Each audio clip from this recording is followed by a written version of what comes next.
మోడీ అయితే తెగించేసినట్టున్నాడు. అవినీతి అంశం మీదన ఉపన్యాసాలు కాదు, ప్రతిపక్షంలో ఉన్న వాళ్ళని ఏదైనా ముట్టుకుంటే ఏదో అయిపోతుంది, అధికార పక్షంలో వాళ్ళని ఏమీ చేయలేం అట్లాగా వదిలేయకుండా సీరియస్ ఎఫర్ట్లో పెడుతున్నారు. ఇప్పుడు కేజ్రీవాల్ అరెస్ట్ అది కూడా ఎలక్షన్స్ ముందంటే తెగింపే. పంజాబ్ తర్వాత ఢిల్లీ ఈ రెండు చోట్ల కేజ్రీవాల్కి చేసింది రైటు అనుకుంటే, అంటే కేజ్రీవాల్ తప్పు చేయలేదని భావిస్తే బీజేపీకి ఎదురు దెబ్బ తగులుతుంది.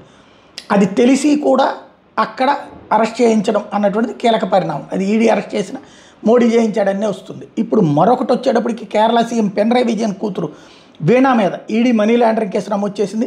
వీణాకు చెందినటువంటి ఎక్సలాజిక్ అనే కంపెనీ, కొచ్చిలోని CMRL మైనింగ్ కంపెనీ, KSIDC కంపెనీలు అక్రమంగా చెల్లింపులు చేసినట్టు ఆరోపించింది.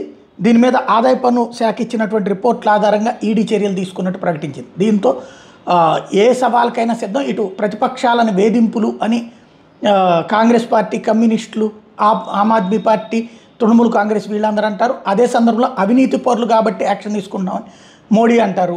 కాబట్టి రాబోయేటువంటి రోజుల్లో దీని మీద ప్రజలు ఎలాంటి తీర్పిస్తారో చూడాలి.